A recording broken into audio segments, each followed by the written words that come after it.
A closely wound solenoid of 2000 turns, तो number of turns यहाँ पर गिवन है 2000, तो ये इन्फॉर्मेशन लिख देते हैं।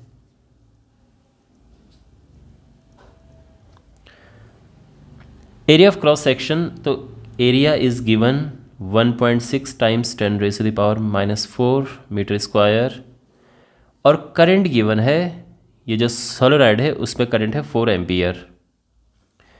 Suspended through its centre allowing it to turn in horizontal plane, तो सबसे पहले हमें फाइंड करना है what is the magnitude, what is the magnetic moment associated with the solenoid. तो देखो मैग्नेटिक मोमेंट का वो कहाँ रखा है, कहाँ लटकाया है, इससे कोई लेना देना नहीं है। यहाँ पे जस्ट मैग्नेटिक मोमेंट का हम फॉर्मूला अप्लाई करेंगे। m इज़ NIA और वैल्यूज़ पुट कर देंगे हम। ये है इंटू आई है 4 और एरिया है 1.6 इंटू 10⁻⁻⁴, और ये कैलकुलेट करके आएगा 4 दूने 8, 16 8 128, और 3 0 ये 10⁻⁻⁻1, तो इवेंचुअली ये आ जाएगा 1.28 एम्पियर मीटर स्क्वायर। ये इसका यूनिट है मैग्नेटिक मोमेंट का। जूल पर टेस्ला भी इसका एक यूनिट होता है, ध्यान रखना, ठीक है दोनों। तो हम ये भी लिख सकते हैं, जूल पर टेस्ला भी लिख सकते हैं। अब इसका बी पार्ट करते हैं। तो यहाँ पे अब इसको सस्पेंड किया गया है और ये एक एंगल बना रहा है, तो यस अब ये मैटर करता है कि कितना एंगल बना रहा है मैग्नेटिक फील्ड के साथ में। तो magnetic field is 7.5 into 10⁻⁻² Tesla, और जो एंगल बन रहा है इनके बीच में, सोलोनाइड और मैग्नेटिक फील्ड के बीच में, दैट इज़ 30 डिग्री। तो बस वैल्यूज़ हमें पुट करनी है और हमें टॉर्क एंड फोर्स फाइंड करना है। तो पहले तो टॉर्क फाइंड कर देते हैं, फिर मैं आपको फोर्स के बारे में बताऊंगा। तो टॉर्क होता है m क्रॉस b, यानी ये बन जाता है mb sine theta. Cross product में साइन थीटा आता है मैग्नीट्यूड जब हम निकालते हैं। m is 1.28, b is 7.5 into 10⁻⁻² and sine theta is sine 30 degree, जो कि ऑफ कोर्स हाफ होगा। ये मल्टीप्लाई का साइन है, आप या तो ये लगाओ या आप चाहो तो इस तरह से भी लिख सकते हो, बात एक ही है। और थोड़ी कैलकुलेशन है यहाँ पर, तो 1.28 और ये हाफ है, तो 2 से डिवाइड करके 0.64 आ जाएगा। मैंने ये ऐसा कर दिया है, या चलो वैल्यूज़ 1.28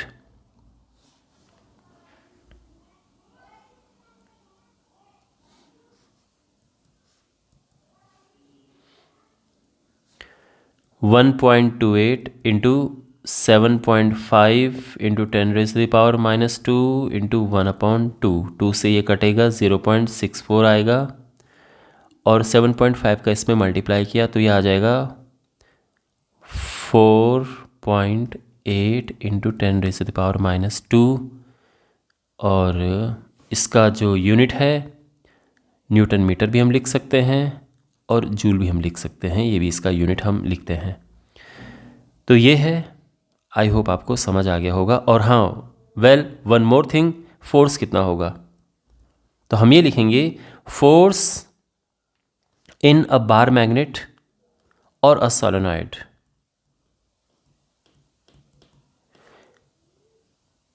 इन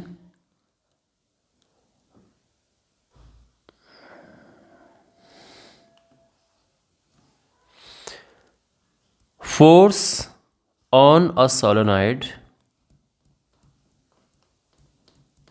सोलेनॉइड हो या बार मैग्नेट हो, उस पर force in a uniform magnetic field is 0।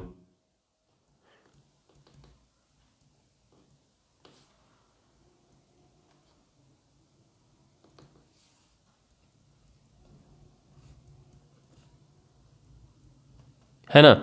छोटा सा मैं आपको समझा देता हूँ कि ऐसा ये क्यों होता है, ज़ीरो हम कैसे कह सकते हैं। तो ये है एक मैग्नेटिक फील्ड, और इसमें एक ये है एक बार मैग्नेट है या सोलेनॉइड है, ऐसे रखा गया है। तो ऑफ कोर्स ये नॉर्थ, ये साउथ है, तो और ये साउथ और ये नॉर्थ है। तो ये क्या करेगा, ये इसमें फोर्स इस तरफ लगेगा क्योंकि नॉर्थ पोल है, तो ये कोशिश करेगा साउथ पोल की तरफ जाने का, और ये साउथ पोल नॉर्थ पोल की तरफ जाने की कोशिश करेगा, तो फिर ये इवेंचुअली रोटेट हो जाता है। तो यहाँ पर जो सिचुएशन है आप देखो, अब देखो मोनोपोल्स एग्जिस्ट नहीं करते, हम ये नहीं कह सकते कि इसका फोर्स इतना है इसका फोर्स इतना है, बट आप सोचो कि यहाँ पर जो है, अगर मैं इस तरफ वाले को फोर्स को F ले लूँ, वैसे हम ऐसा मैग्नेटिक वाले में नहीं ले सकते क्योंकि मोनोपोल्स एग्जिस्ट नहीं करते हैं। डाइपोल्स में हम ले सकते हैं बिकॉज डाइपोल्स में मोनोपोल्स एग्जिस्ट करते हैं, मैग्नेटिक मोनोपोल्स एग्जिस्ट नहीं करते हैं। तो इसीलिए मतलब टेक्निकली हम इसको F नहीं लिखते हैं कि फोर्स इज इक्वल टू ये जो यहाँ पे पोल है उसका मल्टीप्लाई कर लो किसी मैग्नेटिक फील्ड या इस तरह से। बट आप सोचो कि एक फोर्स इस तरफ है और इतना ही फोर्स इस तरफ लग रहा है, तो एक दूसरे को कैंसिल कर देंगे, इसलिए नेट फोर्स इसमें ज़ीरो है। और वैसे भी आप देखो तो इसका कोई ऐसा मोशन नहीं हो रहा है, बस ये अपनी जगह पे ही ऐसा रोटेट कर रहा है। तो टॉर्क तो इसमें होगा बट इसमें फोर्स नहीं होगा, इसलिए सोलेनॉइड या बार मैग्नेट जो होते हैं किसी यूनिफॉर्म मैग्नेटिक फील्ड में जब रखा होता है तो ज़ीरो होता है। ऑलराइट।